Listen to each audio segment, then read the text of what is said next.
لا تنسوا الإعجاب بالفيديو والاشتراك في القناة تشجيعا لنا لنستمر بنشر المزيد إن شاء الله. السلام عليكم ورحمة الله وبركاته. ازيكم يا بنات؟ عاملين ايه؟ يا رب تكونوا بخير. نبدأ اول كلامنا بالصلاة على النبي عليه افضل الصلاة والسلام. اللهم صل وسلم وبارك على سيدنا محمد وعلى اله واصحابه اجمعين.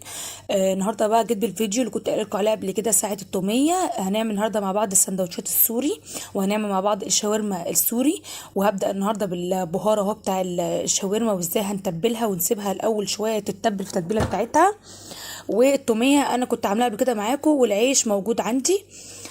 هنبدأ أول حاجة كده بالحاجات اللي هنستخدمها. معايا علبة زبادي، معايا طبعا بانيه متقطع، طبعا شاورما أو متقطع لقطع عشان نعرف نعمله في السندوتشات. علبة الزبادي نزل طبعا الكمية كلها. ومعايا كمان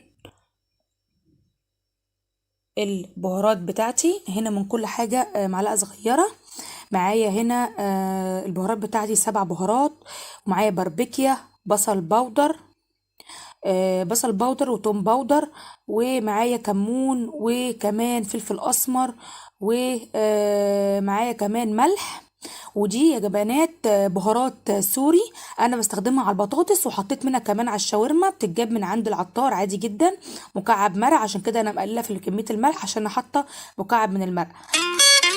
الباربيكيا بتزود شويه كده في المعلقه، بنخليها معلقه مليانه شويه، بتدينا لون حلو قوي في الشاورما بتاعتي. هنزل بقى كل الكمية دي، كل البهار بتاعي، واخلطه كويس قوي مع الزبادي دون. هنخلطه كويس قوي. المكونات دي لازم تختلط كويس مع بعض علشان تديني في الاخر طعم حلو. هحط مكعب المرق بتاعي. الخلطة دي حلوة قوي يا بنات، بجد طلعت معايا الشاورما زي المحلات بالظبط، ريحتها وطعمها وكل حاجة. والسندوتشات دي جميلة جدا. معايا هنا خل، احط كده معلقة كبيرة كده من الخل او معلقتين. وهنرجع تاني نخلط المكونات كويس قوي مع بعض. كنت بقول لكم المكونات دي جميله جدا، بتطلع سندوتشات حلوه قوي قوي قوي. وطبعا اوفر بكتير وانضف من اللي احنا بنجيبها من بره من اي محل سوري اللي بنجيب منه سندوتشات، وهتعجب اولادكم جدا. طبعا ما فيش حد فينا ما بيحبش السندوتشات السوري، كلنا بنحبها واولادنا بتحبها وبنروح نجيبها من المحلات. معايا هنا اخر حاجة هنحطها بعد ما خلطنا المكونات دي كده مع بعض كويس. هنزل كمان عندي هنا كده برضو معلقتين كبار من الزيت. وهخلط برضو الحاجات دي مع بعض كده، كل حاجة اختلطت. عايزة اقول لكم ان ريحتها بس كده جميلة جدا جدا. التوابل مع بعضها ريحتها جميلة، شايفين بقى كل حاجة اختلطت اهي اهو.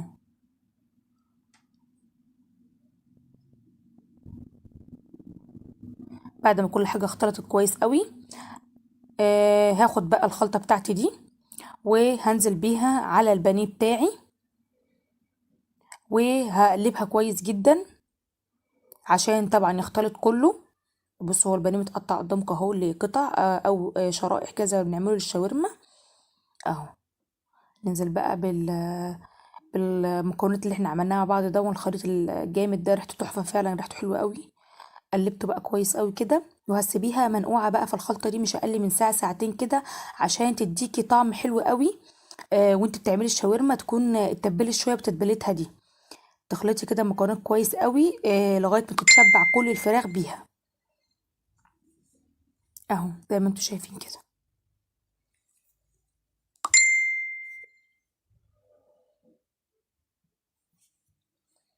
كده خلاص خلصت بقى الشاورما بتاعتي اهي جاهزه. هسيبها بقى زي ما قلت لكم شويه كده عشان تشرب من تتبيلتها، اقل حاجه تسيبيها ساعتين كده قبل ما تعملي الغدا بتاعك. يعني تعمليها هي اول حاجه وتسيبيها عبال ما تيجي تبداي في الغدا بتاعك.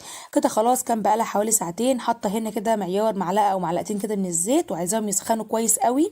لازما يا بنات الشاورما تنزل على زيت سخن قوي علشان ما نقفل المسام بتاعها وما تنزلش اي ميه من الفراخ، لان احنا مش محتاجين اي ميه خالص في الشاورما بتاعتي.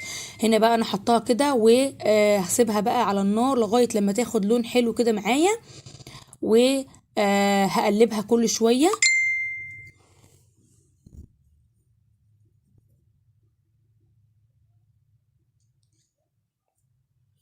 اهو زي ما انتوا شايفين كده هقلبها اهو.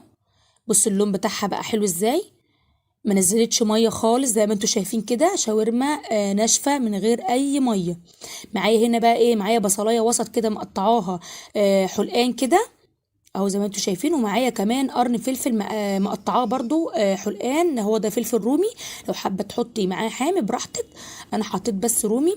وانزل بقى بيه على الشاورما بعد ما خدت لون حلو واتشوحت تشويحه كويسه قوي، وهقلبه كده مع الشاورما بتاعتي، وهسيب بس البصلايه لغايه لما تدبل. اول لما تبدا انها تدبل هيبقى كده خلاص عندي الشاورما بتاعتي استوت. بجد يا بنات ريحتها حلوه قوي قوي وطعمها جميل، ناشفه ما فيهاش اي ميه خالص زي ما انتم شايفين كده اهو. والوانها بقت جميله، ده طبعا غير طعمها، وهيفرق الطعم قوي معاكم في السندوتشات طبعا. اهو زي ما انتم شايفين كده. هنا بقى كانت خلاص، شايفين البصله دبلت ازاي، البصله بتاعتي دبلت والفلفل بتاعي كمان دبل، والفراخ خدت لون حلو قوي كده. خلاص الشاورما بتاعتي جاهزه يا بنات ان انا ابدا بيها السندوتشات بتاعتي. خلاص بقى الشاورما هنا جاهزه، شايفين شكلها.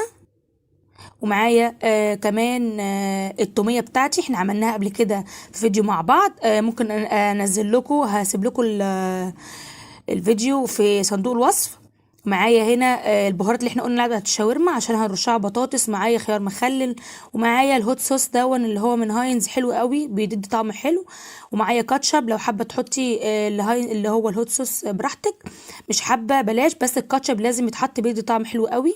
معايا بقى العيش السوري بتاعي، انا بشتريه بصراحه ما بعملوش لانه بيعوز مكان ان هو يتفرد كويس قوي يكون كبير كده، وانا طبعا ما عنديش الحاجه اللي افرده كويس قوي. شايفين عيش حلو قوي وخفيف، هو بيبقى فيه من قدام تانية كده، هي دي اللي انا بشتغل عليها. باخد كده التوميه بتاعتي اهو، باخد التوميه بتاعتي كده وافرد كويس قوي على الساندوتش بتاعك. لو انت حتى العيش بتاعك مش اللي هو متطبق حته منه من النص كده، انت تطبقي حته منه وتعملي عليها الساندوتش، تحطي عليها اول حاجه التوميه. وانا كان عندنا بطاطس محمره، انا هعمله ميكس كده بطاطس على شاورما، حسب ما تحبي، عايزه تعملي شاورما بس اعملي، عايزه تعملي بطاطس بس اعملي براحتك خالص. اهو هنزل بقى بطاطس بتاعتي اللي انا كنت محمراها. وعلى فكرة بينفع برضو في الفطار يا بنات، حلو قوي قوي في السندوتشات الطعمية بيبقى جميل. هنعمل ان شاء الله مع بعض مرة كده فطار بيه وهنزله لكم اهو. حطيت بقى بطاطس كويس كده، ارص في كل حتة بطاطس، وهبدأ اخد كمان الشاورما بتاعتي، شايفين بقى جميلة ازاي وناشفة كده، وريحتها تحفة وطعمها كان جميل جدا اهو.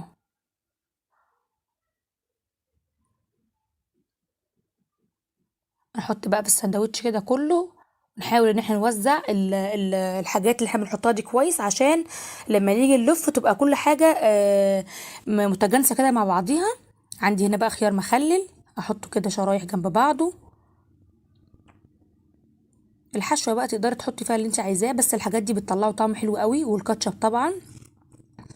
معايا هنا بقى كاتشب كده احط الهوت صوص ده، ممكن تحطيه بقى لو الاولاد بيحبوا الشطه او انتوا بتحبوا الشطه، هو مش حراق قوي بس بيدي طعم حلو قوي، بيديني طعم حلو برضو للسندوتش. اللي مش حباه حط كاتشب، لازم كاتشب لانه بيدي طعم حلو قوي طبعا مع البطاطس مع التوميه اهو. اهو زي ما انتوا شايفين كده، الوان السندوتش بس كده لوحدها تفتح النفس، الوانه حلو قوي. وهاخد بقى رشه من البهارات السوري اللي قلت لكم عليها، بتتجاب من عند العطار، هي اصلا بتتحط على بطاطس بس انا حطيتها في الشاورما وادتني طعم حلو قوي. ورشيت منها كمان على السندوتش كده بعد ما خلصته كله، برضو ادتني طعم جميل قوي. كده بقى يا بنات خلص الحشوه معايا، هعمل ايه؟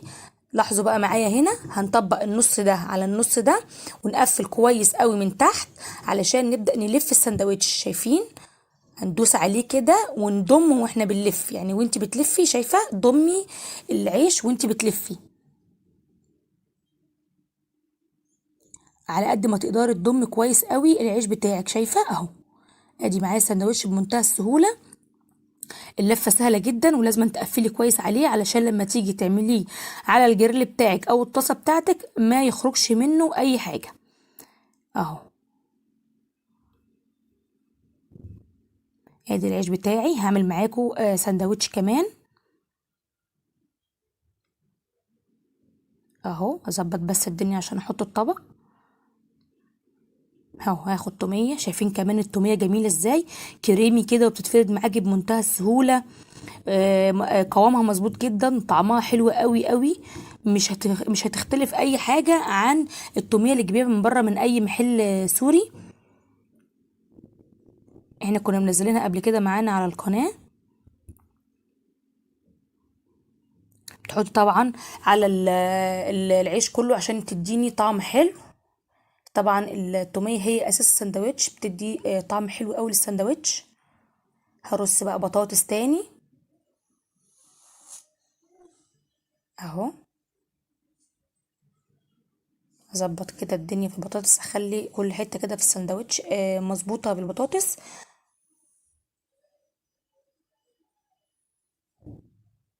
هنا ده كان سندوتش بطاطس بس، بناء على طلب طبعا واحده من البنات بتحب بطاطس بس. وطبعا هتلاحظوا ان انا مش هحط فيه برضو هنا هوت صوص عشان ما يبقاش حراق، عشان تعرف تاكله. هرش لها رشه البهارات اللي هي بتاع السوري، طعمها حلو قوي. وخلاص بقى هقفله زي ما قفلناه. هناخد الجزء الاخير ده هنقفله، والجزء الاخير من الناحيه التانية برضو نقفله ونضم من تحت العيش. شايفين بقفله كويس ازاي من تحت، وببدا ان انا الف العيش معايا وانا بلف ببرم كويس ان انا اقفل كويس قوي على الرغيف. شايفين بتبرمي وتضمي كده عشان العيش يتقفل كويس على الخليط بتاعك، الحشوه اللي انت حطاها. خلاص بقى هنا كده انا حطيت اللي خلصت كميه سندوتشات. هنا بقى معايا كده صينيه بتاعتي، انا حطيت فيها رشه كده من الزيت، وطبعا لازم أن تكون سخنه. وانتي بتحط السندوتش هتحط السندوتش بقى من الجزء شايفين اللي احنا كنا بنقفل عليه، هتحطيه كده الجزء شايفه وتدوسي عليه بايدك علشان يقفل، وكمان المكونات اللي مع بعض اللي في السندوتش تختلط مع بعض. يعني لازم أن تدوسي عليه كده بايدك عشان حاجتين، تقفلي عليه كويس والمكونات اللي جوه تختلط مع بعضيها كويس اهو. شايفين طبعا انا استخدمت الصينيه دي. انت لو عندك جريل، لو عندك طاسه، براحتك جدا اللي متوفر عندك اشتغلي بيه اهو. دوسه كده بايدي بسيطه، ادوس كده عشان السندوتش بتاعي يقفل معايا اهو، والمكونات كمان جوه تختلط مع بعض كويس. هنا بقى هنبدأ كده نقلبه ونشوف كده عمل ايه اهو. خد لون والعيش طبعا اتقفل. هندوس عليه برضو من الناحية التانية علشان مكوناته تختلط، بس طبعا مش هنقدر ندوس بايدينا لانه هيبقى خلاص سخن. لو عندك بقى بالسبتيولا او المعلقة الخشب كده وتدوسي عليه، عايزة مكوناته تختلط مع بعض جوه يبقى زي اللي بنجيبه من بره بالظبط، وياخد كمان لون حلو اهو. وكمان اتقفل السندوتش خالص لما حطيناه على الحتة اللي احنا قافلين منها اهو. ده بقى كان لسه معايا دول اللي خلاص كده بديهم لون تاني كده من تحت اهو. منتهى السهولة وخلصنا الكمية كلها بسرعة، واديناهم كمان لون كده بسرعة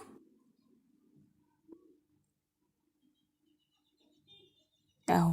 ابص عليه بقى كده من تحت لما الاقيه خد اللون اللي انا عايزاه اشيله على طول بقى من على النار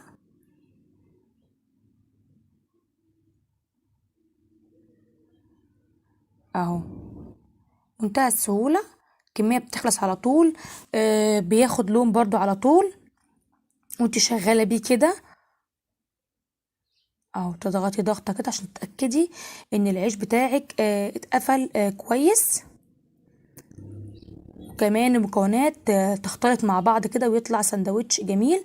هنا بعد ما خلصت الكميه كلها حبيت بقى اوريكم مع توميه مع المخلل، طعمه حلو جدا جدا. هقطع لكم طبعا حته عشان تشوفوه من جوه عامل ازاي. طعمه كان تحفه جدا يا بنات، شايفين؟ بصوا حاجه كده وهم زي اللي بنجيبه من بره بالظبط، ما يفرقش عنه اي حاجه، بس يفرق في النظافه وفي الحاجه ان انت عاملاها بايدك لاولادك. جميل جدا، طعمه حلو قوي. يا رب تجربوه يعجبكم. ما تنسونيش بقى باللايك والاشتراك في القناه.